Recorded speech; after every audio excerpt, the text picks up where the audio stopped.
پرورش پائے اور جھگڑے کے وقت میں بات کو بھی وضاحت کے ساتھ نہ کہہ سکے تو کیا وہ خدا کی بیٹی ہوگی؟ وہ خدا کی اولاد ہوگی؟ سمجھانے کے لیے کہا جا رہا ہے کہ انسانوں میں اللہ نے دو مرد اور عورت دو جنسیں بنائی ہیں، دو صنفیں بنائی ہیں، اور یہ جو دو جنسیں اور دو صنفیں ہیں ان میں مرد کو بہر صورت اللہ نے جو ہے فوقیت دی ہے، تو کیا اللہ کے لیے تم نے منتخب کرنا تھا تو بھی یہ عورت منتخب کرنی تھی جس میں یہ کمزوری ہیں؟ تو اس آیت میں اللہ نے عورت کی نفسیات بتائی اور دو کمزوریوں کی طرف اشارہ کیا جس سے پتہ چلا کہ بہر صورت حاکم مرد ہے۔ اللہ نے مرد کو جو ہے عورت پر اس اعتبار سے فوقیت دی، آخرت میں تو مدار تقوی پر ہے، نیک عمل پر ہے، لیکن اس اعتبار سے مرد کو فوقیت۔ ایک تو یہ کہ عورت کی جو پرورش ہوتی ہے وہ زیور میں ہوتی ہے، چنانچہ یہ تجربہ ہے کہ طبعی اور فطری طور پر جو ہے مرد کے مقابلے میں ان مادی چیزوں کی طرف، ان زیورات کی طرف، خوش لباسی کی طرف اور ان جو ہے وہ عمدہ جو ہے وہ چیزوں کی طرف عورت کو جو ہے وہ زیادہ جو ہے وہ میلان ہوتا ہے، عورت کی طبیعت زیادہ ہوتی ہے، اس کا بننے سنورنے کا دل زیادہ چاہتا ہے۔ تو جس کی اس طریقے سے پرورش ہو زیور میں، ان چیزوں میں، یہ اس کی علامت ہے کہ اس کے اندر یہ کمزوری ہے۔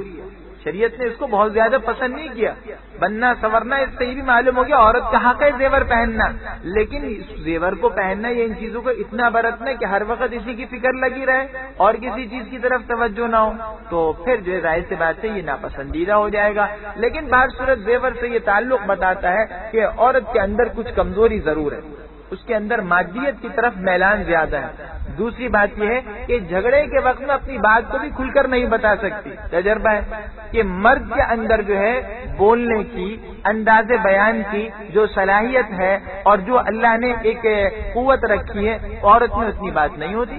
چنانچہ اگر کسی مرد اور عورت میں کوئی مباحثہ ہو جائے تو عموماً مرد ہی جیت جائے گا۔ حاضر کلامی اور بات کرنے کا جو ایک ڈھنگ ہوتا ہے اور انداز ہوتا ہے سمجھانے کا، اللہ نے عورت کے مقابلے مرد کو زیادہ دیا۔ تو اللہ کہتے ہیں کہ یہ تو جھگڑے میں اپنی بات کو واضح بھی نہیں کر سکتی، تو جس کے اندر اتنی صلاحیت نہیں ہے، یہ دوسری کمزوری ہے، تو معلوم یہ ہوا کہ اس کو خدا کے لیے کیسے منتخب کر سکتے۔ وَجَعَلُوا الْمَلَائِكَةَ الَّذِينَ، اور انہوں نے فرشتوں کو کہ جو ہے کہ وہ بھی خدا کے بیٹے ہیں، اس کی جو ہے وہ کیا کر دیا، خدا کی بیٹیاں مقرر کر دی۔ ان فرشتوں کو جو خدا کے بندے ہیں، عباد الرحمن ہیں، ان کو کیا کر دیا، خدا کی بیٹیاں بنا دیا۔ اشہدوا خلقہم، اللہ کہتے ہیں کیا یہ ان کے پیدائش کے وقت میں حاضر تھے؟ کیا یہ موجود تھے اس وقت جب فرشتوں کو اللہ نے بنایا تھا، بیٹیاں بنایا تھا؟ ستکتب شہادتہم، ان قریب ان کی گواہی لکھ لی جائے گی اور ان سے باز پرس ہوگی۔ اگر بالفرض تھے تو ٹھیک ہے، اللہ کی لکھ لی جائے گی، آخرت میں پوچھا جائے گا کہ تم موجود تھے یا نہیں۔ وقالوا، اور یہ کہتے ہیں کہ اگر اللہ چاہتا تو ہم ان کی عبادت ہی نہیں کرتے۔ اللہ کہتے ہیں ان کو اس بات کا کچھ علم نہیں ہے، یہ تو صرف اور صرف اپنے خیالات دوڑا رہے ہیں۔ بار بار یہ بات گزر چونکہ مشرقین مذاق کے طور پر کہتے ہیں کہ تم کہتے ہو کہ ہر کام اللہ کے ارادے سے ہوتا ہے، تو ہم یہ جو شرک کر رہے ہیں نا، یہ بھی اللہ کے حکم سے کر رہے ہیں، اللہ کے ارادے سے کر رہے ہیں۔ اگر اللہ نہ چاہتا تو ہم شرک کیسے کرتے؟ تو اللہ کہتے ہیں یہ صرف اور صرف جو ہے ان کا اپنا خیال ہے، اور یہ جو کیا کہتے ہیں صرف مذاق کے طور پر یہ بات کہہ رہے ہیں۔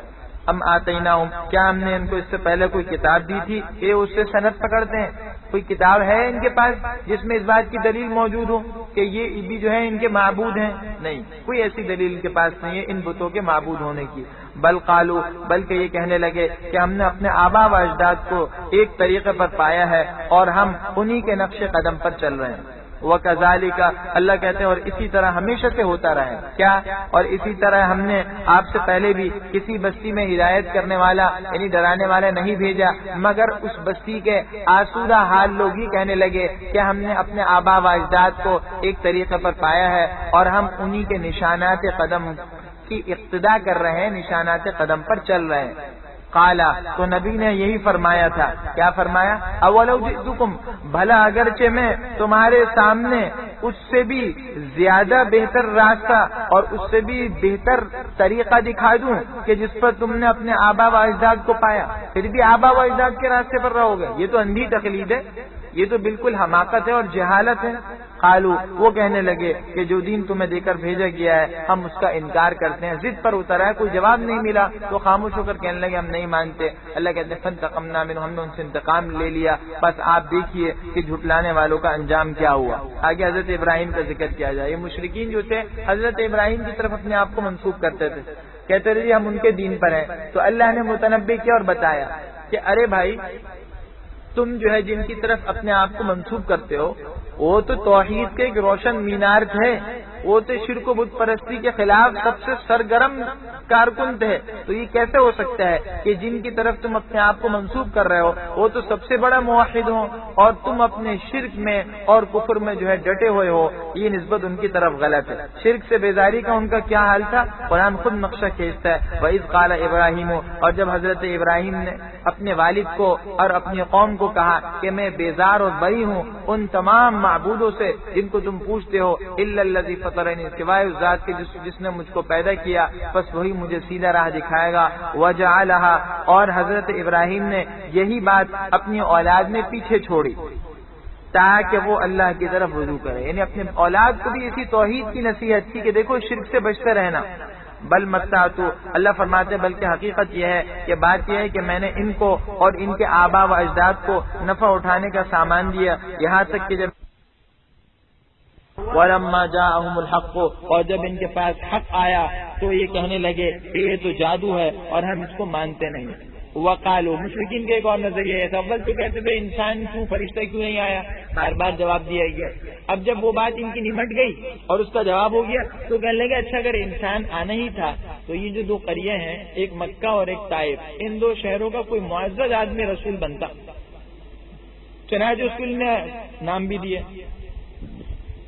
عتبہ کا نام دیا اور اسی طرح دوسرے بعض لوگوں کا نام دیا کہ اگر رسول بننا تھا تو ان معزز لوگوں کو رسول بنایا جاتا، ان سرداروں کو بنایا جاتا، پیغمبر بنایا بھی تو کس کو گیا؟ ان لوگوں کو بنایا گیا کہ جو ہے اس انسان کو بنایا گیا کہ جس کی کوئی مال کی اوقات نہیں ہے اور یہ بظاہر جو ہے معاشرے میں کوئی سردار نہیں معلوم ہوتے۔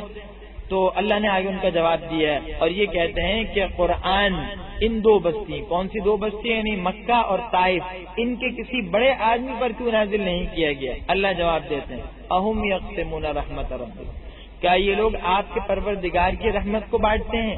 نحن قسمنا، ہم نے ان میں ان کی معیشت کو دنیا کی زندگی میں تقسیم کر دیا ہے اور ہم نے ان میں سے بعض کے اوپر درجے بلند کر دیے تاکہ ایک دوسرے سے خدمت لے، اور آپ کے رب کی رحمت ان تمام چیزوں سے بہتر ہے جن کو یہ جمع کرتے ہیں۔ اللہ جواب دے رہے ہیں کہ بھائی ہم نے تو یہ دنیا کی جو معیشت کا نظام ہے یہ بھی خود تقسیم کیا ہے، کسی کو جو مال زیادہ دیا، کسی کو کم دیا، کسی کو مرتبہ میں اونچا کر دیا، کسی کو کم کر دیا، یہ بھی اللہ کا ایک نظام ہے۔ تو اللہ کہتے ہیں ہم نے تو ان میں معیشت جو دنیا کی تقسیم کی ہے تو اس میں جو ہے ان سے نہیں پوچھا، اس میں کوئی ان کا اختیار نہیں ہے۔ تو بھائی یہ پیغمبری جو ہے جو ایک دین کی نعمت ہے اور سب سے بڑا منصب ہے، یہ کیسے ان کے اختیار سے اور ان کی جو ہے وہ رائے سے جو ہے اس کا انتخاب ہو جائے گا؟ یہ اللہ اپنی مرضی سے جس کو چاہتے ہیں منتخب کرتے ہیں، لہٰذا انہیں بولنے کا کوئی حق نہیں ہے۔ کہتے ہیں بھائی کسی کے ذاتی معاملے میں دخل مت دو، تو پیغمبر کو چننا ہے تو خالص اللہ کا ذاتی معاملہ، اس میں کسی کو دخل دینے کا کیا اختیار ہے؟ اور اللہ کہتے ہیں ہم نے دنیا میں بھی ان کی معیشت کو تقسیم کر دیا۔ معیشت کی تقسیم کرنے کا مطلب کہ اللہ نے ایک نظام بنایا دنیا بھی معاش کا، اگر انسان غور کرے کمائی کا ایک نظام ہے کہ اللہ جل شانہ نے ایسے اسباب، ایک تو دنیا میں معیشت کا ایسا نظام بنایا ہے کہ ہر آدمی دوسرے کا محتاج ہے لین دین میں۔ معیشت کا نظام جب ہی چلے گا جب لوگوں کے آپس میں تعلقات ہوں گے۔ تو یہ چنانچہ دنیا میں انسان کی اللہ نے مختلف ضرورتیں رکھی، نتیجہ یہ کہ انسان کو کپڑے کے لیے ایک کی ضرورت ہے، غلے کے لیے دوسرے سے رابطہ کرنے کی ضرورت ہے، اسی طرح اپنے گھر کو جو ہے محفوظ رکھنے کے لیے کسی اور سے رابطہ کرنے کی ضرورت ہے۔ تو آپس میں جو ہے ربط و تعلق صحیح معیشت لے گا۔ پھر معیشت میں بھی کیا نظام رکھا گیا کہ دیکھو بنیادی حقوق میں تو سب برابر ہیں لیکن صلاحیتوں میں فرق ضرور ہے، اور ان صلاحیتوں میں فرق کی وجہ سے کیا ہوتا ہے؟ اللہ کہتے ہیں ایک کے درجے دوسرے کے اوپر رکھ دیے، کسی کو مال زیادہ ہے کسی کا کم ہے۔ مال ہے تو وہی جو تقدیر سے ملتا ہے، لیکن اگر دیکھا جائے تو ظاہری اعتبار سے اس کے کیا اسباب ہیں؟ علم ہے، عقل ہے، ذہانت ہے، سمجھ بوجھ ہے، جسمانی قوت ہے اور دیگر وسائل کا میسر ہونا ہے، اور اس میں بڑا اختلاف ہے لوگوں میں، کسی کی سمجھ کیسی، کسی کی سمجھ کیسی، اور کسی کا علم کیسا، اور کسی کے پاس وسائل کتنے کم اور کسی کے پاس کتنے زیادہ، یہ فرق مراتب اللہ نے کر دیا، اور اس میں اللہ جل شانہ کی بہت سی مصلحتیں ہیں۔ اللہ کہتے ہیں اس لیے تاکہ ایک دوسرے کے کام آئیں اور ایک دوسرے سے خدمت لیں، ورنہ اگر یہ فرق مراتب میں ہوتے اور سب ایک ہی لیول کے ہوتے اور سب ایک ہی مرتبے میں ہوتے تو پھر تو جو ہے دنیا کا نظام چلتا ہی نہیں. یہ سارے ہی لوگ ایک چیز کی طرف متوجہ ہو جاتے ہیں تو پھر نظام کیسے چلتا؟ یہ تو اللہ نے نظام بنایا. چنانچہ معیشت میں بنیادی چیز کیا ہے کہ بھائی رسد اور طلب کو دیکھا جاتا ہے. اگر کسی چیز کی رسد کم ہے اور طلب زیادہ ہے تو پھر وہ چیز کیا ہو جائے گی؟ مہنگی ہو جائے گی، اس کی قیمت بڑھ جائے گی. نتیجہ کیا ہوگا کہ تمام لوگ وسائل اپنے اس میں لگانے کی کوشش کریں گے، اور جب کیا ہو جاتا ہے اس کے برخلاف پھر رسد جو ہو جاتی ہے وہ زیادہ ہو جاتی ہے اور طلب کم ہو جاتی ہے تو قیمت کم ہو جاتی ہے. اب لوگ اپنے وسائل وہاں سے نکل کر کہیں اور لگانے کی کوشش کرتے ہیں. تو یہ ایک نظام ہے، یہ ہوتا رہتا ہے اور اس میں اللہ کی بڑی مصلحت ہے. بعض صورت یہ نظام اللہ نے رکھا، بنیادی حقوق میں سب برابر ہیں، لیکن اس کے باوجود اسباب معیشت جو ہیں اور کمائی کو حاصل کرنے کے جو ذرائع ہیں ان میں فرق مراتب ضرور ہے جس میں بڑی مصلحتیں ہیں. ارشاد فرماتے ہیں ولولا ان یکون الناس، آگے بتایا جا رہا ہے کہ اللہ کے دنیا کی کوئی حیثیت نہیں. ان مشرکین کو غرور کس چیز پر آیا؟ اپنے اس مال و متاع پر آیا. اللہ کہتے ہیں ہم تو یہ بھی کر سکتے تھے کہ ان کافروں کو کیا کر دیتے، جو دنیا کے گھر ہیں، دنیا کی چیزیں یہ بھی سونے اور چاندی کی بنا دیتے، ان کی دیواریں، ان کے چھت، ان کی کھڑکیاں. لیکن اس میں اللہ کی مصلحتیں کہ اگر ایسا ہو جاتا تو پھر تمام کے تمام لوگ جو ہیں وہ مسلمان نہ رہتے، سب اس کو دیکھ کر جو ہے اس دین سے پھر جاتے اور کافر ہی ہو جاتے. تو یہ تو اللہ جل شانہ کا ایک زبردست نظام ہے کہ اللہ نے جو ہے کافروں کے ساتھ یہ معاملہ نہیں کیا، ورنہ جو ہے سبھی لوگ دین سے پھر جائیں. مگر یہ بات واضح ہے کہ اللہ کی ان چیزوں کی کوئی حیثیت نہیں. چنانچہ حدیث میں لو کانت الدنیا تعدل عند اللہ جناح بعوضہ، اگر یہ دنیا اللہ کے ایک مچھر کے پر کے برابر بھی ہوتی تو اللہ کافر کو اس میں ایک گھونٹ بھی نہیں دیتے اس دنیا کا. تو دنیا کی تو کوئی حیثیت ہی نہیں ہے. اس وجہ سے ان لوگوں کو یہ دنیا کی نعمتیں ملی ہوئی ہیں. آج کا مسلمان بھی مادہ پرست بن کر ان چیزوں پر رش کر رہا ہے اور ان لوگوں پر رش کرتا ہے کہ جی یہ وسائل ہیں. بھائی اللہ کی جب تک توفیق نہ ہو اس کے بغیر یہ ساری کی ساری چیزیں بیکار ہیں. اور یہ لوگ کتنے ہی وسائل حاصل کر لیں، کتنے ہی جو ہے چاند پر پہنچ جائیں یا جو ہے دنیا کو مسخر کر لیں، یہ بدقسمت اس حوالے سے ہے کہ ہدایت سے محروم ہے. ولولا ان یکون الناس، اور اگر یہ بات نہ ہوتی کہ تمام کے تمام لوگ ایک ہی جماعت بن جائیں گے، لجعلنا، تو وہ لوگ جو اللہ کا رحمان کا انکار کرتے ہیں، اللہ کہتے ہیں ہم ان کے لیے بناتے، ان کو یہ نعمتیں دیتے کیا کہ ان کے جو گھر ہیں اس کے ہم جو ہیں چاندی کے چھت بنا دیتے اور ان کی وہ سیڑھیاں بھی کہ جس پر وہ چڑھتے ہیں. آگے اس کے بعد فرماتے ہیں اور ان کے گھروں کے دروازے و سرورن، اور وہ تخت جس پر وہ سہارے سے بیٹھتے ہیں، یہ سب کی سب چیزیں ہم کیا کر دیتے، سونے چاندی کی بنا دیتے. اور وزخرفا، اور خوب تجمل اور آرائش اور زینت کا سامان پیدا کر دیتے. لیکن اللہ فرماتے ہیں بات یہ کہ یہ سب کی سب چیزیں دنیا کی زندگی کا تھوڑا سا سامان ہے، اور آخرت آپ کے رب کے نزدیک، آپ کے رب کے پاس صرف اور صرف پرہیزگاروں کے لیے. آخرت انہی کو ملتی ہے، دنیا سب کو مل جائے گی لیکن آخرت انہی کو ملے گی اور یہ بہت بہتر ہوگی. وَمَن يَعْشُ عَن ذِكْرِ الرَّحْمَٰنِ، فرمایا اور جو رحمان کے ذکر سے غفلت برتتا ہے، اعراض کرتا ہے، تو ہم اس کے پر شیاطین، ایسے شیطان مسلط کر دیتے ہیں اور وہ اس کا جو ہے وہ ساتھی رہتا ہے، اس کے ساتھ رہتا ہے. وَإِنَّهُمْ، اور یہ لوگ ان کو کیا کرتے ہیں، یعنی وہ شیاطین ان انسانوں کو روکتے ہیں سیدھے راستے سے، اور یہ لوگ سمجھتے ہیں کہ ہم بالکل سیدھے راہ پر ہیں. یہ اللہ کے ذکر سے غفلت کا نتیجہ ہوتا ہے. جب انسان اللہ کے ذکر سے غافل ہوتا ہے تو ایسے شیاطین مسلط ہو جاتے ہیں. شیاطین جنات میں سے بھی ہوتے ہیں لیکن انسانوں میں بھی ہوتے ہیں. اللہ کی طرف سے ایسے دوست پر اس کو ملتے ہیں جو شیاطین ہوتے ہیں، شیاطین انس، شیطانوں والا کام کرتے ہیں. نتیجہ کیا ہوتا ہے کہ یہ لوگ جو ہے ان کو سیدھے راستے سے روک دیتے ہیں اور ان کافروں کی، ان گناہگاروں کی عقل ایسی جو ہے وہ پھر ٹھکانے کو نہیں لگتی اور عقل جو ایسی خراب ہو جاتی ہے کہ وہ باوجود ہدایت سے ہٹنے کے سمجھتے کہ ہم ہی ہدایت ہے، ہم ہی جو ہے ترقی پر ہیں اور ہم ہی کامیاب ہیں. حتیٰ اذا جاءنا، یہاں تک کہ جب یہ کافر ہمارے پاس آئے گا تو پھر وہ کہے گا کہ ایک کاش مجھ میں اور تیرے درمیان کتنا فاصلہ ہو، اتنا فاصلہ ہو جتنا مشرق اور مغرب کے درمیان ہوتا ہے. بس وہ تو بہت ہی برا ساتھ ہے. دنیا میں تو شیطان کے ساتھ رہا اور اس شیطان کے کہنے پر ہر قسم کی اپنی خواہشات پوری کی، ان تمناؤں کو پورا کیا اور ناجائز تمناؤں کو پورا کیا، ناجائز ارمانوں کو، آخرت میں اس کو کہے گا ایک کاش کہ تو مجھ سے دور ہو جاتا اور ایک کاش کہ ہم نے اتنا فاصلہ ہو جائے، اس کو بہت برا کہے گا۔ وَلَن يَنفَعَكُمُ الْيَوْمَ، اللہ فرماتے ہیں اور جب تم ظلم کرتے رہے تو آج تمہیں یہ بات فائدہ نہیں دے سکتی کہ تم سب عذاب میں شریک۔ مطلب یہ کہ اگر دنیا میں کوئی مصیبت آتی ہے تو اگر کسی ایک پر مصیبت آئے تو انسان کو خیال ہوتا ہے کہ یہ تکلیف مجھ پر ہے، لیکن اگر مصیبت کئیوں پر ہے، کئی اکٹھے مصیبت میں، تو کوئی نہ کوئی تسلی انسان کو ہو جاتی ہے کہ مجھ پر اکیلی مصیبت نہیں اور لوگوں پر بھی آئی ہوئی۔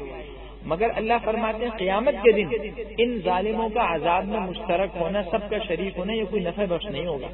عذاب اتنا سخت ہوگا کہ سب کے سب جو ہے عذاب میں شریک ہو جائیں، تو یہ ان کے لیے کوئی تسلی کی بات نہیں ہے، یہ ان کے لیے مزید تکلیف کی بات ہوگی۔ افانتا، کیا آپ جو ہے وہ بہرے کو سنا سکتے ہیں، یا اندھے کو سیدھا راستہ دکھا سکتے ہیں، اور اس شخص کو جو کھلی گمراہی میں، ان لوگوں کو آپ سیدھا راستہ دکھا سکتے ہیں؟ ہدایت دینا آپ کے قبضے میں نہیں ہے، آپ ان کو صرف یہ بتا تو سکتے ہیں، لیکن بات وہی ہے کہ جب اللہ کی طرف سے تعنی تو پھر یہ ایمان نہیں لائیں گے۔ فَإِمَّا نَذْهَبَنَّ بِكَ، اللہ فرماتے ہیں پھر یا تو ہم آپ کو لے جائیں، یعنی آپ کو روح قبض کر لیں، فَإِنَّا مِنْهُمْ مُنْتَقِمُونَ، تو ہم ان سے انتقام لے لیں گے۔ اگر آپ کی وفات ہوگی تو آپ کی وفات کے بعد ان پر عذاب آ جائے گا۔ أَوْ نُرِيَنَّكَ الَّذِي، یہ ہم آپ کو دکھا دیں گے وہ عذاب جس کا ہم نے ان سے وعدہ کیا ہے، تو ہم ان پر جو ہے پوری قدرت رکھتے ہیں، یعنی آپ کی حیات ہی میں ان پر عذاب آ سکتا ہے۔ فَاسْتَمْسِكْ، چنانچہ کہتے ہیں اللہ فرماتے ہیں آپ مضبوطی سے تھامے رہیے اس وحی کو جو آپ کی طرف نازل ہوئی، اور بے شک آپ بالکل سیدھے راستے پر ہیں۔ وَإِنَّهُ، اور یہ قرآن آپ کے اور آپ کے قوم کے لیے بڑے شرف کی بات۔ ذکر نصیحت کو بھی کہتے ہیں کہ یہ قرآن نصیحت ہے، اور یوں ترجمہ کر سکتے ہیں کہ یہ قرآن بڑے شرف کی بات ہے۔ آپ کے لیے تو شرف ہے ہی یہ قرآن کہ آپ پر نازل ہو، آپ پیغمبر ہیں، آپ کے قوم کے لیے یہ شرف ہے کہ اہل عرب اس قرآن کے سب سے پہلے مخاطب۔ وَسَوْفَ تُسْأَلُونَ، اور تم سے عن قریب پرسش ہوگی، انسانوں سے سب سے باز پرس ہوگی قیامت میں۔ وَاسْأَلْ، اور جو ہم نے آپ سے پہلے پیغمبر بھیجے ہیں آپ ان سے بھی دریافت کر لیجئے کہ کیا ہم نے اللہ کے سوا، رحمان کے سوا اور معبود بنائے تھے کہ ان کی عبادت ہو جائے؟ نہیں، کسی پیغمبر نے بھی یہ دعوت نہیں دی، سب پیغمبروں نے توحید کی دعوت دی، وہ بھی یہی کہیں گے کہ کوئی معبود نہیں اللہ کے سوا۔ آگے حضرت موسیٰ اور فرعون کا واقعہ دوبارہ ذکر کیا جائے، قرآن میں بار بار آیا، سب سے زیادہ جو ہے موسیٰ علیہ السلام کا واقعہ ذکر کیا گیا ہے۔ اس کے کچھ رخ یہاں ذکر کیے گئے کہ کس طرح فرعون کو اپنی دولت پر ناز ہوا اور اللہ نے کس طرح جو اس کا انتقام لیا۔ وَلَقَدْ أَرْسَلْنَا، اور ہم نے حضرت موسیٰ کو اپنی واضح نشانیوں کے ساتھ بھیجا تھا فرعون اور اس کے درباریوں کی طرف، تو وہ حضرت موسیٰ کہنے لگے کہ میں تمام جہانوں کے پروردگار کا بھیجا ہوا ہوں۔ فلما جاءہم، پس جب وہ ان کے پاس ہماری نشانیاں لے کر آئے تو یہ لوگ ان سے ہنسی کرنے لگے، ان سے مذاق کرنے لگے، ان پر ہنسنے لگے۔ اللہ فرماتے وما نریہم، اور ہم ان کو جو بھی نشانی دکھاتے تھے تو دوسری اس سے بڑی ہوا کرتی تھی، اور ہم نے ان کو عذاب میں پکڑ لیا تاکہ وہ باز آ جائیں، جیسے کہ سورہ اعراف میں تفصیل سے گزرا۔ 9 آیات، 9 نشانیاں آئی تھیں، مختلف قسم کے عذاب بھی آئے تھے۔ جو عذاب آتا اگلا عذاب اس سے بھی بڑا ہوتا، اور تقریباً کیا ہوتا، ہر عذاب 1 ہفتے کے لیے آتا تھا، اور 1 ہفتہ آنے کے بعد پھر 3 ہفتے انہیں مہلت ملتی تھی، اور ہر مرتبہ جب عذاب آتے تو حضرت موسیٰ کی طرف آتے، ان کو ساحر کہتے ہیں، اور کہتے ہیں آپ کا اپنے رب سے معاہدہ ہے تو آپ اپنے رب کو کہیے کہ عذاب دور کر دے تو ہم دوبارہ ایمان لے آئیں گے، ہم جو ہے وہ رجوع کر لیں گے۔ لیکن جیسے اللہ کی طرف سے جو عذاب تھا وہ ٹل جاتا تو اپنی دوبارہ وہی حرکتیں شروع کر دیا کرتے۔ تو وقالو، وہ کہتے ہیں اے جادوگر، اس عہد کے مطابق جو پروردگار نے، تیرے پروردگار نے تجھ سے کر رکھا ہے تو اس سے دعا کر، ہم جو ہے ہدایت یاب ہو جائیں گے، انہیں ہم ایمان لے آئیں گے۔ اللہ کہتے ہیں فلما کشفنا، تو جب ہم نے ان سے عذاب کو دور کر دیا تو یہ عہد شکنی کرنے لگے، دوبارہ انہوں نے اپنے عہد کو توڑ دیا۔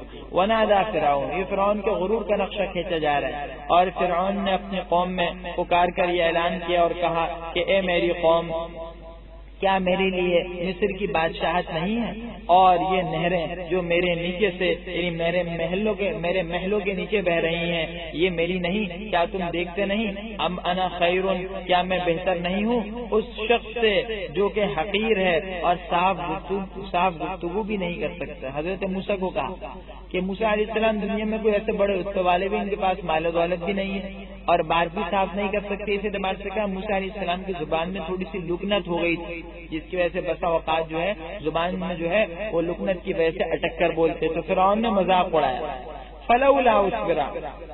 فلولا القی علیہ اسورۃ من ذہب، یہ ہر زمانے کے فرعونوں کا حال ہوا کرتا ہے اور ہر مادہ پرست انسان کا، کہ کسی کی معیار اور کسی کی قدر و منزلت اور عزت کو مال کی بنیاد پر تولتا ہے، جیسے کہ آج کے انسان کا اور آج کے مسلمان کا حال ہے کہ مال کی بنیاد پر تولا جا رہا ہے کہ کس کے پاس کتنا مال ہے، اس بنیاد پر جو ہے اس پر رش کیا جاتا ہے اور اس کی قدر و قیمت جو ہے وہ جانچی جاتی ہے۔ تو کہتے فرعون بھی کہہ رہا تھا تو اس پر سونے کے کنگن کیوں نہیں اتارے گئے، یا ایسا ہوتا کہ فرشتے جمع ہو کر اس کے ساتھ آتے، فاستخف قومه، غرض یہ کہ اس فرعون نے اپنی قوم کی جو عقل ہے اس کی عقل کو مار دی، ان کی قوم جو ہے وہ بہک گئی، تو فرعون نے اپنی قوم کی عقل مار دی، تو ان سب نے اس کا کہنا مان لیا، بے شک وہ نافرمان لوگ تھے۔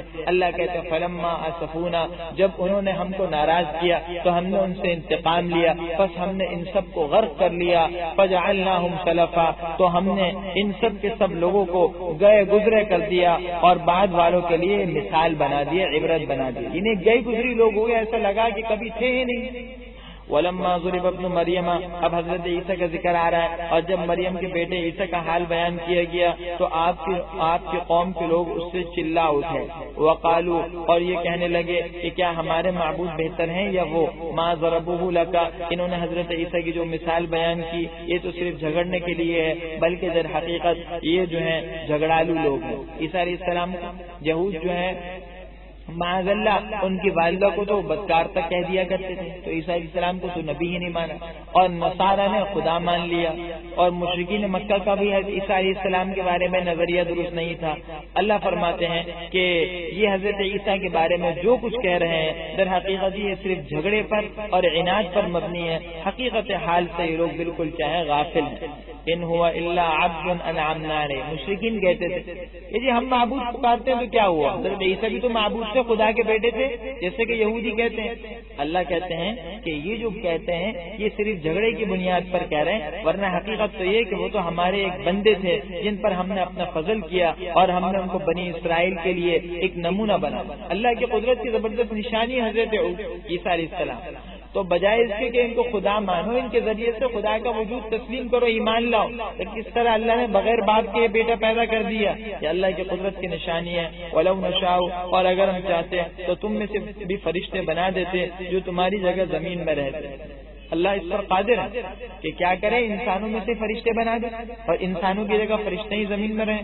وَإِنَّهُ، اور بے شک وہ یعنی حضرت عیسیٰ قیامت کی نشانی ہے، بس تم اس قیامت کے بارے میں شک میں مت پڑنا اور میرے ہی پیچھے چلے چلو، بے شک یہ سیدھا راستہ ہے۔ عیسیٰ علیہ السلام قیامت کی نشانی ہے، جیسے احادیث میں آتا ہے کہ قیامت سے پہلے جو اہم واقعات آئیں گے اس میں ایک واقعہ یہ بھی ہوگا کہ حضرت عیسیٰ علیہ السلام قیامت کے قریب تشریف لائیں گے جب دجال ظاہر ہو جائے گا، اور جب دجال کا فتنہ و فساد خوب پھیل جائے گا تو پھر حضرت عیسیٰ تشریف لا کر جو اس کو قتل فرمائیں گے اور مقام لد پر قتل کریں گے، جو آج بھی اسرائیل میں ہے، اس کا ایئرپورٹ ہے، تو وہاں عیسیٰ علیہ السلام جو ہے اس دجال کو قتل فرمائیں گے، اور اس کے بعد یہ دنیا میں پھر امن و امان قائم ہوگا، مسلمان چن چن کر یہودیوں کو ختم کریں گے۔ تو حضرت عیسیٰ کی قیامت کی نشانی ہے، اس بات کی علامت ہے کہ قیامت قریب آ گئی ہے، لہٰذا حضرت عیسیٰ ابھی بھی زندہ ہیں اور قرب قیامت میں دوبارہ تشریف لائیں گے، اور اس لیے تشریف لائیں گے کہ اللہ کے نبی حضور کریم صلی اللہ علیہ وسلم کی شریعت کے مطابق فیصلہ فرمائیں، مستقل نبی بن کر نہیں آئیں گے، اپنی شریعت لے کر نہیں آئیں گے، بلکہ حضور کی شریعت کے مطابق فیصلہ کریں گے۔ تو حضرت عیسیٰ کا آنے قیامت کی علامتوں میں وَلَا يَصُدُّنَّكُمُ الشَّيْطَانُ، اور شیطان تم کو اس سے روک نہ دیں اس قیامت کے یقین سے، بے شک وہ تمہارا کھلا دشمن ہے۔ وَلَمَّا جَاءَ عِيسَىٰ، اور جب حضرت عیسیٰ واضح نشانی لے کر آئے تو انہوں نے ارشاد فرمایا کہ میں تمہارے پاس حکمت و دانائی کی باتیں لے کر آیا ہوں، اور میں اس لیے آیا ہوں کہ تمہارے سامنے وہ باتیں واضح کر دوں جس کے بارے میں تم اختلاف میں پڑے ہوئے ہو، بس تم اللہ سے ڈرو اور میرا کہنا مانو۔ ان اللہ، بے شک اللہ جو ہے وہی میرا رب بھی ہے اور تمہارا رب بھی ہے، بس تم اسی کی عبادت کرو، یہی سیدھا راستہ ہے۔ فاختلف الاحزاب، حضرت عیسیٰ نے بھی جو ہے اپنی عبادت کی دعوت نہیں دی، اور اپنے آپ کو خدا کا بیٹا قرار نہیں دیا، بلکہ اعلان کیا کہ میں تو بندہ ہوں اور اللہ کی عبادت کی دعوت دی. لیکن اللہ فرماتے ہیں اس کے بعد فاختلف الاحزاب، پھر ان کے درمیان ہی کتنے ہی فرقے پھوٹ گئے.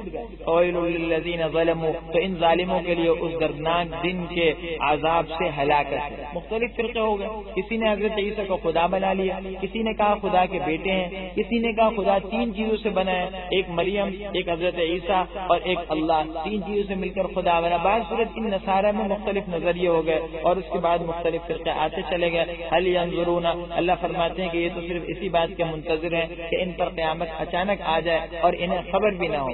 الاخلاء یومئذ، اس دن تمام کے تمام دوست ایک دوسرے کے دشمن ہوں گے سوائے متقین یعنی پرہیزگاروں کے. دنیاوی مفادات کی وجہ سے اور دنیاوی تعلقات کی بنا پر اور دنیاوی فوائد کو حاصل کرنے کے لیے جتنی دوستیاں تھیں وہ سب کے سب جو ہے قیامت کے دن ساری کی ساری دوستیاں دشمنیوں میں بدل جائیں گے. وہ لوگ جو مل کر گناہ کا کام کرتے تھے، گناہ کے کاموں میں ایک دوسرے کے ساتھ تعاون کرتے تھے، قیامت کے دن وہ ایک دوسرے سے سخت بیزار ہوں گے، کیونکہ ہر ایک دوسرے کو مورد الزام ٹھہرائے گا. ہر ایک یہ کہیں گے کہ میں گناہ میں تمہاری وجہ سے ملوث ہوا. ہاں متقین پرہیزگار جن کی دوستیاں دنیا میں تھی تو ان کی دوستیاں آخرت میں باقی رہیں گی. تو اس سے پتہ چلا کہ انسان کو چاہیے کہ دوست بھی منتخب کرے تو اس کو بھی سوچ سمجھ کر منتخب کرے. ہر ایک کو اپنا دوست نہ بنائے، دوست اسی کو بنائے جو کہ خیر کے کام میں اس کا معاون ہو. چنانچہ حدیث پاک میں ان لوگوں کی فضیلت آئی کہ جو اللہ کے لیے ایک دوسرے سے محبت رکھتے. محبت دنیا کی مفادات کی بنیاد پر نہ ہو، اللہ کے لیے. حدیث مادہ قیامت کے دن اعلان ہوگا، اللہ فرمائیں گے کہاں ہیں وہ میرے بندے جو میرے لیے ایک دوسرے سے محبت کرتے تھے. چنانچہ اللہ کی طرف سے اعلان ہوگا اور پھر ان کو عرش الہی کے سائے میں جگہ دی جائے گی. اللہ کے لیے محبت کرو کہ یہ اللہ کا نیک بندہ ہے، اس کی محبت میرے لیے دین پر چلنے کا ذریعہ ہے، میرے دین میں اضافے کا ذریعہ ہے، تو پھر محبت جو ہے یہ مفید ہے. یا عبادی، اللہ فرمائیں گے اے میرے بندو. متقین کو کہا جا رہا ہے تم پر نہ آج کوئی خوف ہے اور نہ تم غمگین ہوں گے. یہ کون لوگ ہیں؟ یہ وہ لوگ ہیں جو ہماری آیتوں پر ایمان لائے اور وہ فرما بردار تھے. اعلان ہوگا ادخلوا الجنہ، تم اور تمہاری بیویاں سب کے سب جنت میں داخل ہو جاؤ اور تم وہاں پر جو ہے خوشی مناؤ اور عزت و احترام کے ساتھ رہو. یطاف علیہم، اللہ فرماتے ہیں ان پر سونے کی رکابیاں اور سونے کے پیالوں کا دور چلے گا. سونے کی پلیٹوں میں، پیالیوں میں مختلف قسم کے مشروبات اور مطعومات ان پر کھلائے جائیں گے. وفیہا، اور وہاں پر ہر وہ چیز ہوگی جس کا جی چاہے گا اور ہر وہ چیز جو آنکھوں کو اچھی لگے گی اور تم اس میں ہمیشہ ہمیشہ رہو گے. وتلک الجنہ، اور یہی جنت ہے جس کا تم کو مالک بنایا گیا ہے ان اعمال کی وجہ سے جو تم کرتے تھے. تمہارے لیے اس میں بہت سے میوے ہیں جن کو تم کھاتے ہو اور جن کو تم کھاؤ گے. ان المجرمین، یہ تو جنتیوں کا حال تھا. آگے گناہگاروں کا کیا حال ہے؟ اللہ فرماتے ہیں بے شک گناہگار لوگ جہنم کے عذاب میں ہوں گے اور وہ اس میں ہمیشہ ہمیشہ رہیں گے. لا یفتر عنہم، جو ان سے نہ ہلکا کیا جائے گا اور وہ اس میں نا امید ہو کر پڑ جائیں گے، بالکل نا امید ہو جائیں گے عذاب سے بچنے میں. اور اللہ فرماتا ہے ہم نے ان پر کوئی ظلم نہیں کیا تھا بلکہ در حقیقت یہ خود ہی اپنے اوپر ظلم کرتے تھے. ونادوا، دوزخی عذاب سہتے سہتے آخر چلا کر دوزخ کے داروغہ مالک کو کہیں گے. کیا کہیں گے؟ ونادوا، اور پکار کر کہیں گے اے مالک لیقضی علینا ربک، تمہارا رب جو ہے ہمیں موت دے دے. یعنی اللہ سے آ کر درخواست کرو کہ ہم پر موت کا فیصلہ کر دو، اب یہ تکلیف ہم سہ نہیں سکتے، موت آ جائے تاکہ کم سے کم اس تکلیف سے خلاصی تو ہو. تو قال، وہ فرمائیں گے انکم ماکثون، تم ہمیشہ ہمیشہ اسی حالت میں رہو گے. اللہ کی طرف سے جواب آئے گا اور جب یہ اعلان ہوگا ایک طویل عرصے بعد جواب آئے گا. اب دوزخی جو ہیں بالکل نا امید ہو جائیں گے اور چلانا شروع کر دیں گے وہاں پر. لقد جئناکم، اللہ فرمائیں گے تحقیق ہم تمہارے پاس حق لے آئے تھے اور لیکن تم ان میں سے اکثر حق کو ناپسند کرتے تھے. ابرموا امرا، اللہ فرماتے کیا انہوں نے کوئی بات ٹھہرا رکھی ہے؟ فإنا مبرمون، تو ہم نے بھی ایک بات پختہ طور پر طے کر رکھی ہے. ام یحسبون، کیا یہ سمجھتے ہیں کہ ہم ان کی پوشیدہ باتوں کو اور ان کی سرگوشیوں کو سنتے نہیں ہیں؟ بلا، کیوں نہیں، بالکل سنتے ہیں، بلکہ ہمارے فرشتے ان کے پاس ہیں جو لکھتے رہتے ہیں. اللہ کی طرف سے CID کرامن کاتبین مقرر ہیں جو ہر چھپی ہوئی بات کو سن رہے ہیں. قل، آپ فرما دیجئے اگر رحمان کی کوئی اولاد ہے بالفرض تو میں سب سے پہلے اس کی عبادت کرنے والا. یعنی اللہ کی کوئی اولاد نہیں، اگر بالفرض ہے اور اگر ہو تو پھر میں سب سے پہلے شخص جو اس کی عبادت کروں گا، لیکن خدا کی کوئی اولاد ہو ہی نہیں سکتی. سبحان سبحانہ وہ پاک ہے جو آسمان اور زمین کا رب ہے اور عرش الہی کا رب بھی ہے اور ان تمام چیزوں سے پاک ہے جن کو یہ بیان کرتے ہیں. اللہ فرماتے ہیں فذرہم، بس آپ ان کو چھوڑ دیجئے کہ وہ بک بک کریں اور ان کو کھیلنے دیجئے یہاں تک کہ وہ اس دن سے جس کا ان سے وعدہ کیا جاتا ہے اس دن کو دیکھنے اور اس دن میں پہنچ جائیں. وہو الذی، اور وہ اللہ ہی ہے جو آسمانوں میں بھی معبود ہے اور زمین میں بھی معبود ہے اور وہ دانا اور جاننے والا. آسمانوں میں بھی اللہ کے فرشتے عبادت کرتے ہیں. وتبارک الذی، اور بابرکت ہے وہ ذات کہ آسمانوں اور زمین کی اور ان کے درمیان جو کچھ ہے اس سب کی بادشاہت اسی کی ہے اور اسی کے پاس قیامت کا علم ہے اور اسی کی طرف تم لوٹائے جاؤ گے. ولا یملک الذین یدعون من دونہ الشفاعۃ، اور اللہ کو چھوڑ کر جن کو یہ پکارتے ہیں یہ دوسرے معبودان باطلہ یہ تو سفارش کبھی اختیار نہیں رکھتے مگر وہ شخص جو کہ کیا کرے حق کی گواہی دے. مطلب یہ ہے کہ اللہ کے علاوہ جتنے لوگ ہیں جن کو انہوں نے خدا بنا لیا وہ خدا تو دور کی بات ہے اللہ کے پاس سفارش کی بھی ضرورت نہیں کر سکتے، وہ تو کسی کی سفارش بھی نہیں کر سکیں گے. ہاں حق کی جو ہے گواہی دیں گے ایسے لوگ تو وہ سفارش کر سکتے ہیں. اور حق کی گواہی دینے والے کون ہیں؟ انبیاء ہیں اور مقربین ہیں. وہم یعلمون، اور جب کہ وہ جانتے بھی ہیں. تو ظاہر سی بات ہے اللہ کی طرف سے انہیں اجازت ملے گی تو جبھی جو ہے وہ سفارش کر سکیں گے. وَلَئِن سَأَلْتَهُمْ، اور اگر آپ ان مشرکوں سے پوچھیں کہ ان کو کس نے پیدا کیا تو وہ کہیں گے اللہ نے. فَأَنَّىٰ يُؤْفَكُونَ، تو یہ کہاں بہکے جاتے ہیں کہ ایک طرف یہ بھی کہہ رہے ہیں میں اللہ نے پیدا کیا، دوسری طرف ان بتوں کو معبود بنایا ہوا ہے. وَقِيلِهِ، اور پیغمبر کی جو یہ بات ہے اللہ اس کو بھی جانتے ہیں. پیغمبر کیا فرماتے ہیں؟ یا ربی، اے میرے پروردگار یہ وہ لوگ ہیں کہ ایک ایسی قوم ہے جو ایمان نہیں لاتے. فَاصْفَحْ عَنْهُمْ، اللہ فرماتا ہے آپ ان سے درگزر فرمائیے، ان سے منہ پھیر لیجئے اور یہ کہہ دیجئے کہ سلام، ان کو سلام کہہ دیجئے. فَسَوْفَ يَعْلَمُونَ، عن قریب ان کو انجام معلوم ہو جائے گا. اگر یہ نہیں مانتے تو ان کی طرف توجہ مت کیجئے کیونکہ آپ کا کام پہنچا دینا ہے، آپ کا کام زبردستی منوانا نہیں. بسم اللہ الرحمن الرحیم. حامیم والکتاب المبین. سورہ دخان کا آغاز ہو رہا ہے. یہ مکی سورت ہے. اس سورت میں 59 آیات ہیں اور 3 رکوع ہیں. چونکہ مکی صورت ہے اس میں بھی عقیدے کے موضوع پر توجہ رکھی گئی ہے. قرآن کریم کی حقانیت کا اعلان ہے، اس کے اتارے جانے کا ذکر ہے اور حضرت موسیٰ علیہ السلام نے فرعون کو جس انداز میں سمجھایا اس کا تذکرہ ہے اور جنت اور دوزخ کے کچھ مناظر اور اس کی جھلکیاں اس صورت میں بیان کی گئی. اس صورت میں دخان کا ذکر ہے جو عربی زبان میں دھوئیں کو کہتے ہیں. یہ اصل میں عذاب کی ایک شکل تھی، اس لیے اس صورت کو سورہ دخان کہا جاتا ہے. بسم اللہ الرحمن الرحیم. حامیم والکتاب المبین. حامیم قسم ہے کتاب روشن کی. انا انزلناہ، بے شک ہم نے اس کتاب کو ایک بابرکت رات میں اتارا ہے. بے شک ہم ڈرانے والے ہیں. فیہا، اس رات میں فیصلے کیے جاتے ہیں تمام حکمت کے کاموں کے.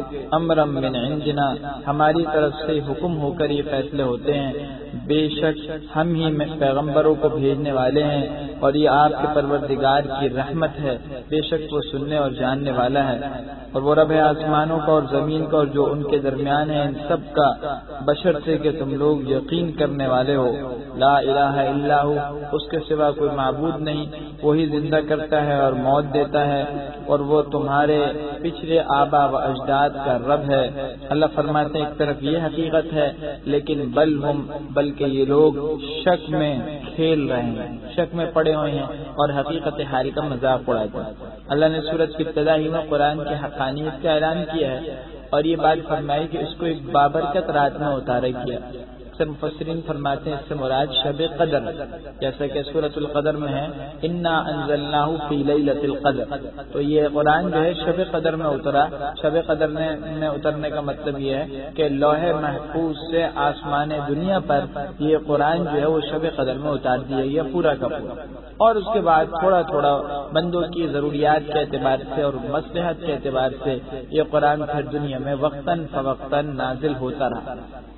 تو یہ شب قدر جو ہے بابرکت رات ہے جس میں قرآن بھی اترا ہے اور اس میں اللہ کی طرف سے بہت سے کاموں کے بارے میں فیصلے بھی ہوتے ہیں. اگرچہ بعض روایات میں 15 شعبان کی جو رات جس کو شب برات کہا جاتا ہے اس کے بارے میں بھی یہ بات آتی ہے کہ اس میں جو ہے بہت سے کاموں کا فیصلہ ہوتا ہے اور ایک سال سے دوسرے سال تک کے جو ہے امور اس میں طے ہوتے ہیں، لیکن بعض صورت شب قدر کے بارے میں یہ بات واضح ہے اور قرآن جو ہے وہ شب قدر ہی میں اترا ہے، اور اس شب قدر میں بھی فیصلے بہت سے امور سے متعلق جو ہے وہ ہو جایا کرتے ہیں۔ فرتقب، اللہ فرماتے ہیں پس انتظار کرو اس دن کا جس دن آسمان سے ایک کھلا ہوا دھواں نکلے گا اور وہ تمام لوگوں پر چھا جائے گا، یہ دردناک عذاب ہے۔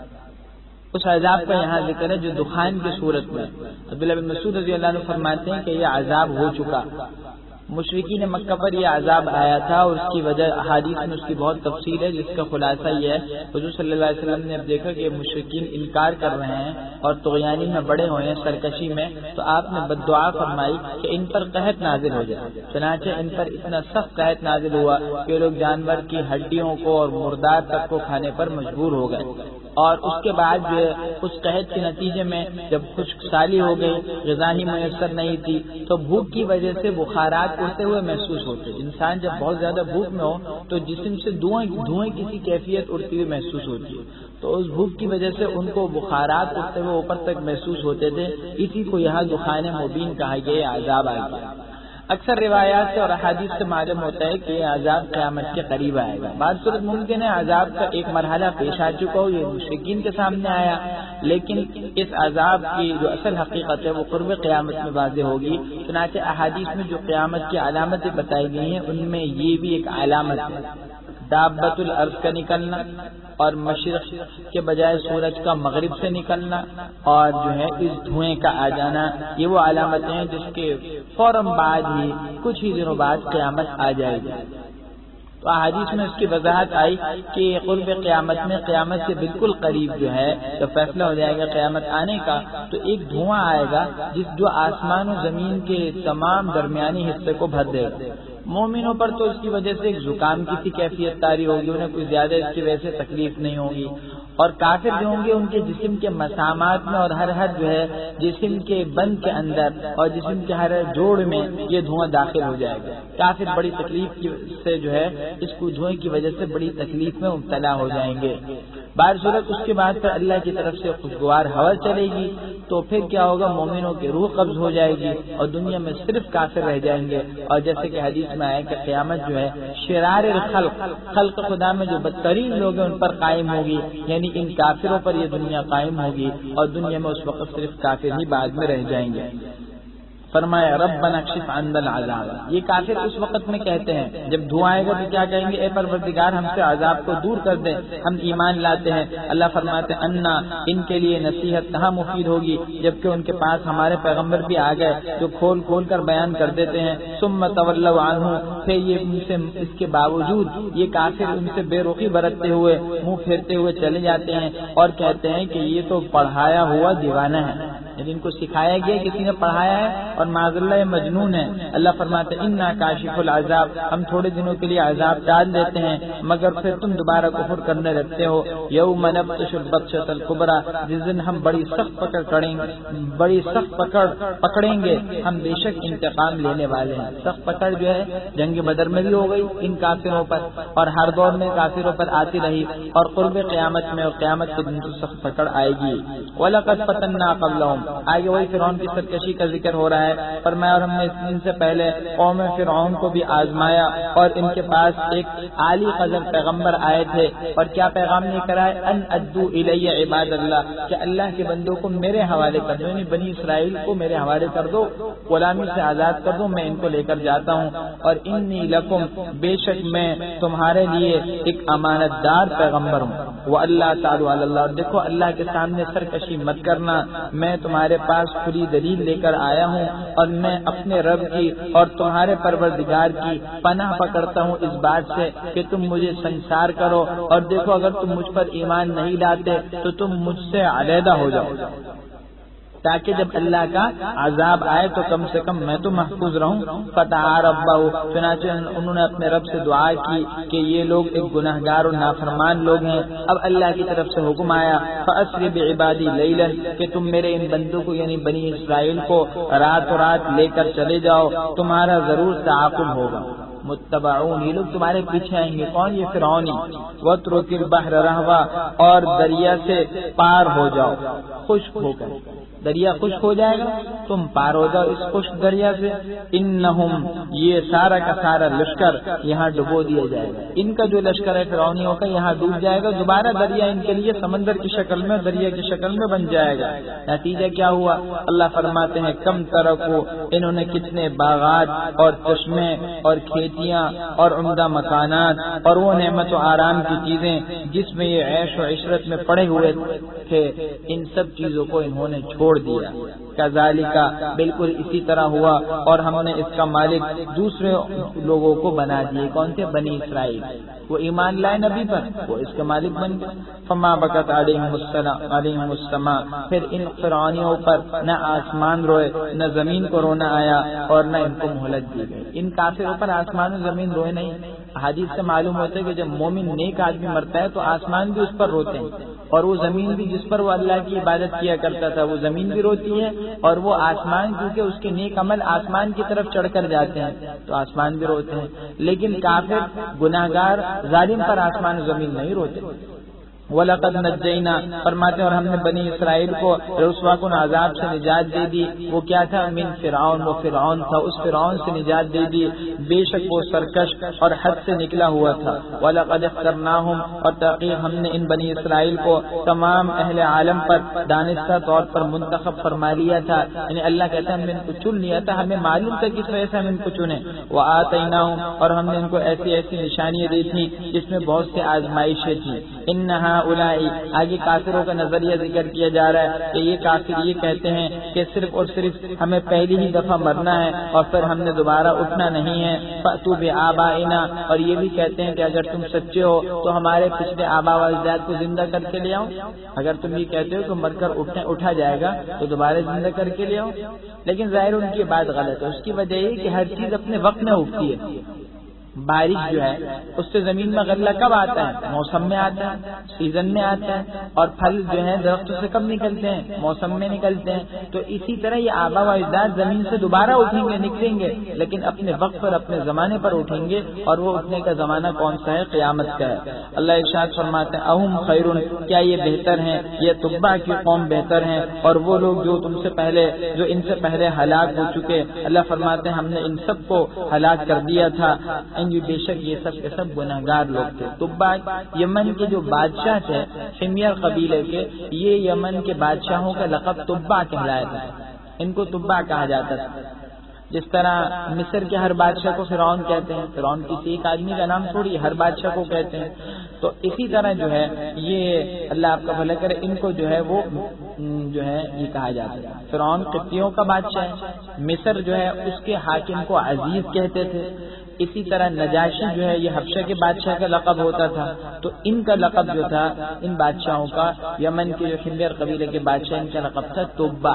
اس سے مراد بعض حضرات کا کہنا حضور صلی اللہ علیہ وسلم کے زمانے سے تقریباً آپ 700 سال پہلے یہ ایک بادشاہ آیا ہے اور یہ مراد ہے. یہ نیکوکار تھا نسبتاً، اگرچہ اس نے مدینہ منورہ پر چڑھائی کی تھی، لیکن جب اس کو یہودیوں نے بتایا کہ دیکھو اس مدینہ کو تم قابو نہیں کر سکتے، فتح نہیں کر سکتے، کیونکہ یہ تو وہ جگہ ہے جہاں نبی آخر الزمان ہجرت کر کے آئیں گے. تو یہ پھر حضرت موسیٰ علیہ السلام کی شریعت پر ایمان لے آیا تھا. تو اللہ نے اس کے قوم کا یہاں ذکر کیا ہے. اور پھر بعد میں تبع کی قوم دوبارہ سرکشی میں مبتلا ہو گئی، جس کا ذکر سورہ سبا میں آیا. تو پھر اس قوم سبا کو اللہ جل شانہ نے ہلاک کر دیا. وما خلقنا السماوات والارض، اور ہم نے آسمانوں کو اور زمین کو اور جو کچھ ان کے درمیان ہے کھیلتے ہوئے نہیں بنایا، بے مقصد نہیں بنایا تھا، کھیل کود کے لیے نہیں بنایا. ما خلقناہما، ہم نے ان سب کو تدبیر کے ساتھ پیدا کیا ہے، اور لیکن ان میں سے اکثر لوگ نہیں جانتے. آگے فرماتے ہیں یوم الفصل، بے شک فیصلے کا دن، یہ ان سب کے اٹھنے کا وقت ہے جس دن کوئی دوست کسی کے کچھ کام نہیں آئے گا اور نہ ان کی کوئی مدد ہوگی سوائے اس شخص کے جس پر اللہ مہربانی کرے. بے شک وہ زبردست اور مہربان اور غالب ہے.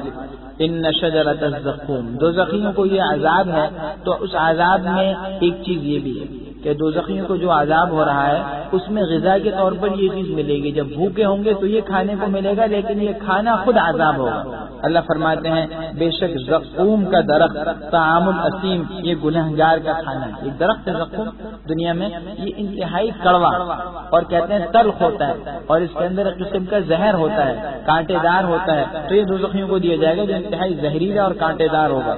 کل مولی، جیسے کہ پگھلا ہوا تانبا ہوتا ہے اور جو کہ پیٹ کے اندر کیا کرے گا، جوش مارتا ہوگا۔ کغلی الحمیم، جس طرح کوئی گرم پانی کھولتا ہے، اللہ کی طرف سے فرشتوں کا حکم ہوگا خذوہ، اس کو پکڑو اور اس کو کھینچتے ہوئے دوزخ کے بیچ میں لے آؤ، ثم صبوا، پھر اس کے سر کے اوپر جو ہے گرم پانی جو کھولتا ہوا ہے وہ انڈیلو اور وہ عذاب اس کو دو۔ ذق، اس کو کہا جائے گا تو چک، تو اس عذاب کا مزہ چک، بے شک تو بڑی عزت والا اور سردار ہے۔ مذاق کے طور پر کہا جائے گا، اس کا مذاق وہاں اڑایا جائے گا کہ دنیا میں بڑے عزت والے بنتے تھے اور بڑے سردار بنتے تھے، تم تو بڑے معزز ہو، اب بھی عذاب چکھو۔ ان ھذا، بے شک یہ وہی چیز ہے جس کے بارے میں تم شک کیا کرتے تھے، دنیا میں شک میں تھے، یہ دوزخ وہی ہے، معلوم ہے یہ ایک حقیقت ہے۔ یہ تو دوزخیوں کا ذکر ہے، ان کی ذلت اور رسوائی کا، جو دنیا میں بڑے معزز بنا کرتے تھے۔ اس کے برخلاف ایمان والے اور متقی، جن کو دنیا میں حقیر سمجھا جاتا تھا، ان کا کیا حال ہوگا؟ ان المتقین، بے شک پرہیزگار لوگ امن کے مقام میں ہوں گے، باغات میں اور چشموں میں ہوں گے، اور وہ موٹا اور باریک ریشم پہنیں گے، سندس باریک ریشم اور جو ہے استبرق موٹا ریشم، تو وہ باریک اور موٹا ریشم پہنیں گے اور آمنے سامنے بیٹھے ہوں گے۔ کذالک، بالکل ایسا ہی ہوگا، اور ہم بڑی بڑی والی حوروں سے جو ہے ان کے جوڑے لگا دیں گے، ان کا نکاح کر دیں گے، اور اس میں وہ ہر قسم کے میوے بالکل اطمینان کے ساتھ جو ہے وہ منگوائیں گے۔ لا یذوقون، سوائے اس پہلی موت کے جو وہ دنیا میں چکھ چکے، جو دنیا میں وہ برت چکے، اس موت کے علاوہ اب وہ کبھی مرنے کا مزہ نہیں چکھیں گے، اور اللہ ان کو جننے کے اور دوزخ کے عذاب سے بچائے گا۔ فضلا من ربک، یہ آپ کے پروردگار کا فضل ہے، بے شک یہی سب سے بڑی کامیابی ہے۔ فإنما يسرناه، اللہ اپنے نبی کو فرماتے ہیں کہ ہم نے یہ قرآن آپ کی زبان پر آسان کر دیا ہے تاکہ یہ لوگ نصیحت حاصل کریں۔ فرتقب، تو آپ بھی انتظار فرمائیے، یہ لوگ بھی انتظار کر رہے ہیں، عذاب کے وقت کا انتظار کریے، عذاب اپنے وقت پر آ جائے گا۔ سورہ جاثیہ اب شروع ہو رہی ہے، یہ مکی صورت ہے، اس میں 37 آیات اور 4 رکوع ہیں۔ اللہ نے اس صورت میں اپنی توحید کا مضمون اور قیامت کا مضمون ذکر فرمایا، اور اللہ جل شانہ نے اپنے پیغمبر کی رسالت کا ذکر فرمایا۔ چنانچہ اس صورت کی ابتدا کے اندر تفصیل کے ساتھ جو ہے اللہ کی جو قدرت کی مختلف نشانیاں ہیں اور قدرت کے نمونے ہیں اس کا ذکر کر کے اس میں غور و فکر کی دعوت دی ہے۔ اس کے بعد بنی اسرائیل کا ذکر کیا اور بتایا کہ ان کو بھی اللہ نے ان کے اندر پیغمبر بھیجے تھے جس طرح آپ پیغمبر ہیں، اور پھر اس کے بعد ان مشرکوں کی بے وقوفی کا، گمراہی کا ذکر کیا ہے، پھر اخیر میں قیامت کے حالات کو دوبارہ ذکر فرمایا۔ حامیم حامیم تنزیل الکتاب من اللہ العزیز الحکیم، اس کتاب کا اتارا جانا خدا غالب اور دانا کی طرف سے ہے۔ ان فی السماوات والارض، بے شک آسمانوں میں اور زمین میں زبردست نشانی ہے ایمان والوں کے لیے۔ وفی خلقکم، اور خود تمہاری خلقت میں، اور جو اس نے چوپائے جانور زمین میں پھیلا رکھے ہیں ان سب کے اندر نشانیاں ہیں ان لوگوں کے لیے جو یقین رکھتے ہیں۔ واختلاف اللیل والنہار، اور رات اور دن کے آنے جانے میں، اور اللہ نے آسمان سے رزق کا جو سبب اتارا، رزق کا سبب کیا ہے؟ بارش۔ آسمان سے براہ راست تو رزق نہیں برستا، لیکن رزق کی شکل یہ ہوتی ہے کہ آسمان سے اللہ بارش اتارتے ہیں تو پھر زمین سے غلہ نکلتا ہے۔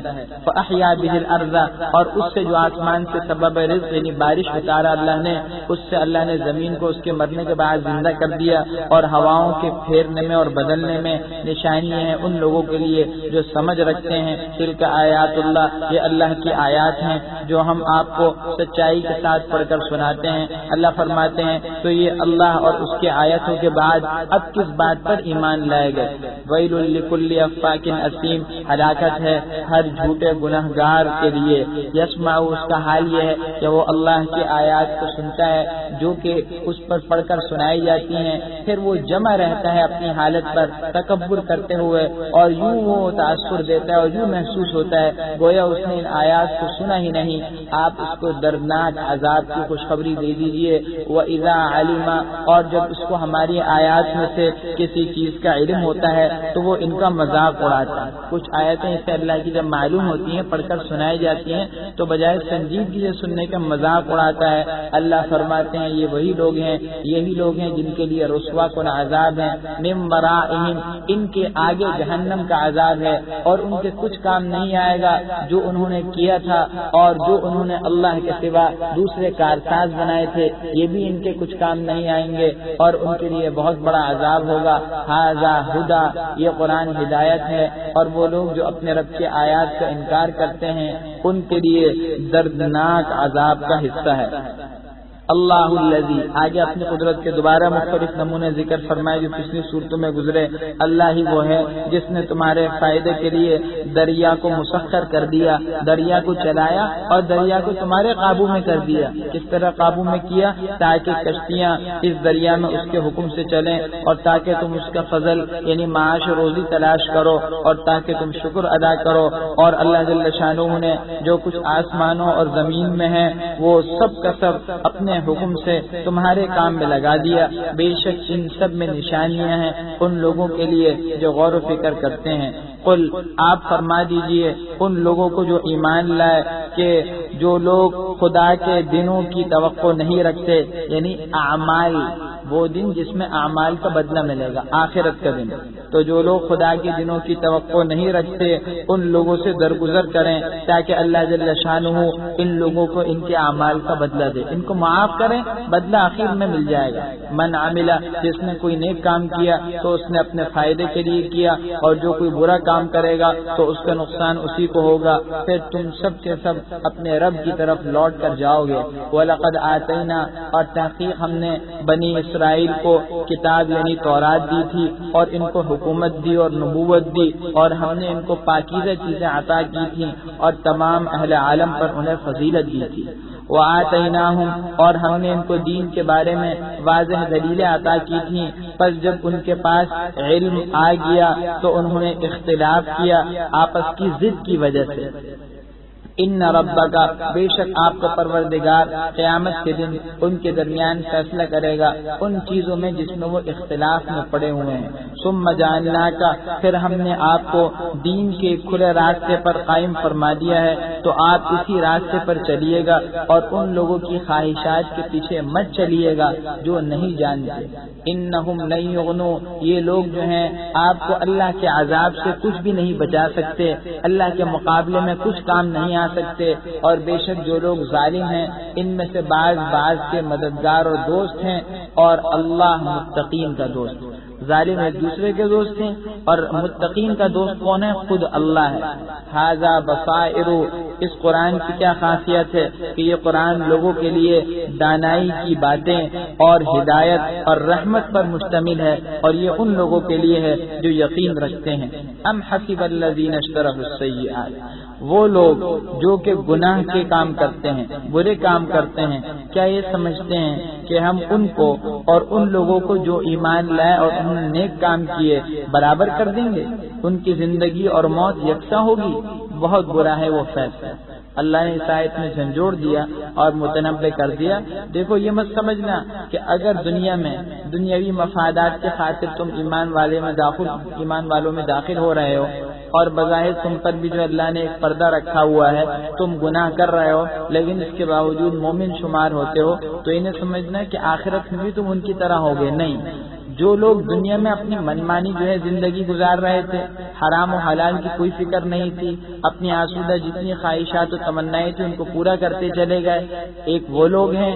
اور ایک وہ لوگ ہیں جنہوں نے ہر وقت میں جو ہے اللہ کے خوف کو سامنے رکھا، تول کر ایک زبان بات استعمال کی، ایک کام بہت دھیان سے کیا، ایک حرکت کو وہ دیکھتے رہے. تو یہ برابر کہاں ہوں گے؟ آخرت میں یقیناً ان دونوں میں بڑا فرق ہے. پہلے لوگ گمراہ اور ناکام ہیں اور دوسرے لوگ جو ہیں آخرت میں کامیاب ہیں. وَخَلَقَ اللَّهُ السَّمَاوَاتِ وَالْأَرْضَ یہ کافر و مشرک کا حال ہے.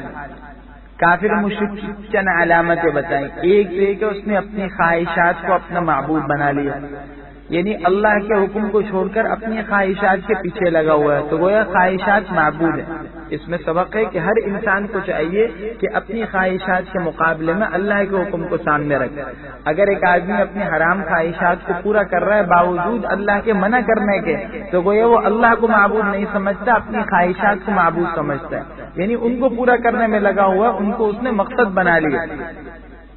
دوسری بات یہ کہ وہ گمراہ ہو گئے علم کے باوجود. علم ملا تھا لیکن وہ دنیاوی علم تھا اور وہ سمجھ دنیا کی حد تک محدود تھی. اس نے اس سمجھ کو آخرت کے جو ہے عقیدے کے بارے میں اور اللہ کی معرفت حاصل ہونے میں استعمال نہیں کیا، تو باوجود علم کے وہ گمراہ ہو گئے. آج جتنے سمجھدار اور عقل مند لوگ جو ہیں وہ دنیا برتنے میں لگے ہوئے ہیں اور دنیا کے لیے طرح طرح کا ساز و سامان بنانے میں لگے ہوئے ہیں. یہ آیت ان سب پر فٹ آتی ہے کہ یہ جتنے سمجھدار ہیں یہ سب کے سب اپنی سمجھ کو استعمال تو کر رہے ہیں، ان کو علم حاصل ہے لیکن اس دنیا کے علم کو صرف اپنی دنیا کے لیے استعمال کر رہے ہیں. نتیجہ یہ ہو کہ باوجود علم کے یہ گمراہ ہیں. تو پتہ چلا کہ ہدایت اللہ کے قبضے میں.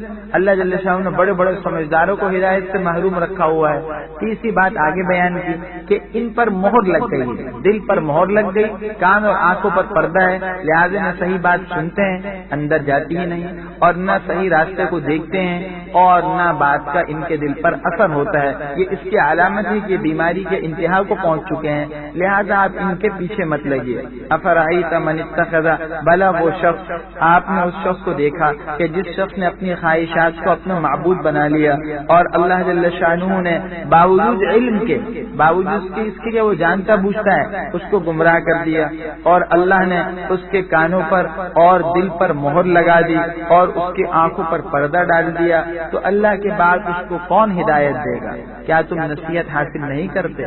وقالوا، اور یہ مشرکین کہا کرتے تھے، کیا کہتے ہیں؟ ما ہی، اصل زندگی تو صرف یہی دنیا کی ہے جس میں ہم مرتے اور جیتے ہیں اور ہمیں زمانہ مار دیتا ہے. اللہ فرماتے ہیں اور حقیقت میں ان کو اس بات کا کوئی علم نہیں ہے، بے شک یہ صرف اور صرف اپنے خیالات سے کام لیتے ہیں. مشرکین کہتے تھے کہ بس یہی دنیا کی زندگی ہے، یہی مرنا جینا، یہی سب کچھ ہے. زندگی دنیا کی اور اس کے بعد موت آ جائے گی، ختم. اور موت بھی زمانہ دیتا ہے. وہ زمانے کو متصرف سمجھتے تھے اور یہ سمجھتے تھے کہ یہ سب چیزیں گردش زمانہ کا حصہ ہیں، لہٰذا زمانہ اس تمام نظام کو چلا رہا ہے، اس کو خالق سمجھتے تھے. تو یہ بات کہتے تھے اور کہتے تھے کہ بس اسی پر انتہا ہو جائیں گے، اس موت کے بعد دوبارہ کوئی زندگی نہیں. اللہ کہتے ہیں ان کا اپنا خیال ہے، حقیقت سے یہ غافل ہے. وَإِذَا تُتْلَىٰ عَلَيْهِمْ، ان کا حال تو یہ ہے، فرماتے ہیں اور جب ان کے سامنے ہماری آیات پڑھی جاتی ہیں جو بالکل واضح ہیں، تو ان کی دلیل صرف اور صرف یہ ہوتی ہے کہ وہ یہ کہنے لگتے ہیں کہ اگر تم سچے ہو تو ہمارے آباء کو، یعنی پرانے باپ دادا کو زندہ کر کے لے آؤ، ان کو زندہ کر کے لے آؤ. یعنی اگر تم کہتے ہو کہ واقعی زندہ ہوں گے انسان تو ان کو زندہ کر کے دکھاؤ. اللہ فرماتے ہیں آپ یہ جواب دیجئے، قل، آپ فرما دیجئے اللہ جل شانہ تم کو زندہ فرماتے ہیں، زندگی دیتے ہیں، پھر تمہیں موت دیں گے، پھر تم کو جمع کریں گے اس قیامت کے دن کہ جس کے ہونے میں کوئی شک نہیں. اور لیکن اکثر لوگ نہیں جانتے. زندگی تو دنیا کی ہے، اس کے بعد موت آئے گی، پھر دوبارہ زندگی ضرور آئے گی. وَلِلَّهِ، اور آسمان اور زمین کی بادشاہت صرف اور صرف اللہ ہی کی ہے. اور جس دن قیامت قائم ہوگی تو یہ لوگ خسارے میں پڑ جائیں گے جو کہ باطل میں مبتلا ہیں. اہل باطل بالکل خسارے میں پڑ جائیں گے، نقصان میں ہوں گے. اب ان کا کیا حال ہوگا آگے بتایا کہ ہر جماعت خوف کے مارے گھٹنوں کے بل بیٹھی ہوگی. جاسیہ، اس لیے سورت کو سورہ جاسیہ کہتے ہیں. خوف و دہشت میں ایسا ہوتا ہے کہ انسان گھٹنوں کے بل بالکل بیٹھ جاتا ہے، تو اس وقت ان کا یہ حال ہوگا. اوندھے ہو رہے ہوں گے اور خوف و دہشت کی وجہ سے یہ حال ہوگا. وہ طرح اور تم ہر فرقوں کو، ہر جماعت کو دیکھو گے کہ وہ گھٹنوں کے بل بیٹھا ہوگا. کل امت، اور ہر جماعت اپنے نام اعمال کی کتاب کی طرف بلائی جائے گی اور کہہ دیا جائے گا کہ آج تم کو بدلہ ملے گا ان اعمال کا جو تم کرتے تھے. ھذا کتابنا، یہ ہماری کتاب، یعنی یہ تمہارا نام اعمال ہے جو ہماری طرف سے کتاب تیار کی گئی ہے تمہارے نام اعمال کی صورت میں. ینطق علیکم، تمہارے بارے میں بالکل سچ بتائی. یہ نام اعمال خود گواہی دے رہے تمہارے خلاف اور بتا رہے تمہارے ایک ایک حرکت کو، اور دیکھو اس میں کوئی ظلم نہیں ہے، جو باتیں بالکل انصاف کے ساتھ بتائی جائے گی۔ کیوں؟ انا کننا، جو تم کچھ کیا کرتے تھے ہم اس کو لکھواتے جاتے ہیں، کرامن کاتبین لکھ رہے ہیں، ساتھ مقرر ہیں، اور ایک ایک حرکت کو ایک ایک بات کو لکھ رہے ہیں، تو یہ ہو ہی نہیں سکتا کہ کوئی ظلم ہو، تمہاری کوئی بات لکھنے سے رہ جائے، یا یہ کہ تم نے یہ بات کہی نہ ہو اور کوئی جو ہے اس کو تمہارے نام اعمال میں لکھ دے، ایسے نہیں ہو۔ اب اس کی بنیاد پر کیا فیصلہ ہوگا آگے بیان فرمایا، فَأَمَّا الَّذِينَ آمَنُوا، جو لوگ ایمان لائے اور انہوں نے نیک کام کیے تو ان کا رب ان کو اپنی رحمت میں یعنی جنت میں داخل کرے گا، جو اللہ کی رحمت کی جگہ ہے۔ جو جنت میں چلا گیا وہ اللہ کی رحمت میں آ گیا، یہی سب سے بڑی کھلی ہوئی کامیابی ہے۔ اور جو لوگ کافر ہیں تو ان کو کہا جائے گا کہ کیا ایسا نہیں تھا کہ ہماری آیات میری آیات تم پر پڑھ کر سنائی جاتی تھی، بس تم نے تکبر کیا اور تم گنہگار لوگ تھے۔ وَإِذَا قِيلَ، اور جب یہ کہا جاتا تھا کہ بے شک اللہ کا وعدہ سچا ہے اور قیامت کے آنے میں کوئی شک نہیں، تو تم یہ کہتے تھے کہ ہم کو تو پتہ ہی نہیں کہ قیامت کیا ہے، ہم تو اس کو صرف ایک خیال سمجھتے ہیں اور ہم اس کا یقین نہیں کرتے۔ دنیا میں مذاق اڑاتے تھے اور یہ کہتے تھے یہ تو خیالی چیز معلوم ہوتی ہے، قیامت کا آنا ہماری سمجھ میں ہی نہیں آتی۔ تو اب آخرت میں پتہ چل جائے گا، وَبَدَالَهُمْ سَيِّئَاتُ مَا عَمِلُوا، اور ان کے اعمال کی برائیاں ان پر ظاہر ہو جائیں گی، اور جس عذاب کا وہ مذاق اڑایا کرتے تھے وہ ان کو ہر طرف سے گھیر لے گا۔ وَقِيلَ الْيَوْمَ نَنسَاكُمْ، اور ان کو کہہ دیا جائے گا کہ آج ہم تم کو بھلا دیں گے جس طرح تم نے اس دن کے آنے کو بھلا رکھا تھا، اور تمہارا ٹھکانہ یہ آگ ہے اور تمہارا کوئی مددگار نہیں۔ ذالکم، یہ سب اس وجہ سے ہے کہ تم نے خدا کی آیتوں کو مذاق اور ٹھٹے کی چیز بنا دیا تھا اور دنیا کی زندگی نے تم کو دھوکے میں ڈال رکھا تھا، بس آج یہ لوگ نہ دوزخ سے نکالے جائیں گے اور نہ ان کی کوئی توبہ قبول ہوگی۔ دنیا میں مذاق اڑایا تو اس کا نتیجہ یہ ہوگا کہ اب ہمیشہ ہمیشہ کا عذاب بھگتو۔ فَلِلَّهِ الْحَمْدُ، بس خدا ہی کو ہر طرح کی تعریف سزاوار ہے، جو آسمانوں کا بھی مالک اور زمین کا بھی مالک اور تمام جہانوں کا مالک و پروردگار ہے۔ وَلَهُ الْكِبْرِيَاءُ فِي السَّمَاوَاتِ وَالْأَرْضِ، اور آسمانوں میں اور زمین میں اسی کے لیے بڑائی ہے۔ وَهُوَ الْعَزِيزُ الْحَكِيمُ، اور وہ غالب اور دانا ہے۔ اللہم صلی علی سیدنا